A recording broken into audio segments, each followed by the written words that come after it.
ನನ್ನ ಹೆಸರು ಅನಿತಾ ಅಂತ, ಮೈಸೂರಿಂದ ಬಂದಿದ್ದೇನೆ. ಅಂದ್ರೆ ನನ್ಗೆ ಇಲ್ಲಿ ಬರ್ಬೇಕಂತ ತುಂಬಾನೇ ಇದಿತ್ತು. ನಾನು ಬಂದೆ 3 ಸಲ. ನಾನು ತುಪ್ಪ ದೀಪ ಹಚ್ಚಿದೆ, ಕಾಯಿ ಕಟ್ಬೇಕಂತ ಮಾಡಿದೆ. 3ನೇ ಸಲ ದೀಪ ಹಚ್ಚುವಾಗ ನಂಗೆ ಪಾಸಿಟಿವ್ ಕಂಡಿತ್ತು. ಅದಕ್ಕಿಂತ ಮೊದ್ಲೇ ನಾನು ಇಲ್ಲಿ ಬರುವ ಮೊದ್ಲೇ ನನಗೆ ಬೆಳಿಗ್ಗೆನೆ ತುಂಬಾ ಸಲ 4 ಗಂಟೆ ಹಾಗೆ ಮಂತ್ರಾಲಯಕ್ಕೆ ಬಾ, ನಿಂಗೆ ಅಲ್ಲಿ ನಿನ್ನ ಕಷ್ಟ ಪರಿಹಾರ ಆಗುತ್ತೆ ಅಂತ ತುಂಬಾ ಸಲ ನಂಗೆ 3 ಸಲ ಇದು ಕೊಟ್ಟಿದ್ದು. ಅದ್ರ ನಂತರ ನಾನು ಹೋಗಿ ಬಂದೆ. ಅಲ್ಲಿಗೆ ಹೋಗಿ ಬಂದ ಮೇಲೆ ನಂಗೆ ಪಾದುಕೆದು ಏನೋ ಸರಿ ಕ್ಲಿಯರ್ ಆಗ್ಲಿಲ್ಲ. ಪಾದುಕೆ ನನ್ನ ಕೈಗೆ ಕೊಟ್ಟಾಗೆ ಆಯ್ತು. ಅದ್ರ ಮೇಲೆ ಮತ್ತೆ ಪುನಃ ಕಷ್ಟ ಜಾಸ್ತಿ ಆಯ್ತು. ಒಂದು ಇದಾಗ್ಲಿಲ್ಲ. ಆದ್ರೆ ಎಲ್ಲಿಯೂ ನನ್ನನ್ನು ಕೆಳಗೆ ಹಾಕಿಲ್ಲ. ಅದೊಂದು ನಾನು ಮತ್ತೆ ಪೂಜೆ ಮಾಡುವಾಗ್ಲೂ ನಾನು ಕೇಳಿದಾಗೆ ನಂಗೆ ಇವತ್ತಿನವರೆ ಕಾಪಾಡ್ಕೊಂಡು ಬಂದಿದ್ದಾರೆ.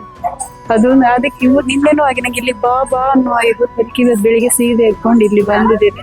ಏನೇ ನಾನು ಮುಂದೆ ಇದ್ರು ರಾಯರ ಇದಿಲ್ಲದೆ ನಾನು ಮುಂದೆ ಹೆಜ್ಜೆ ಇಡುದಿಲ್ಲ.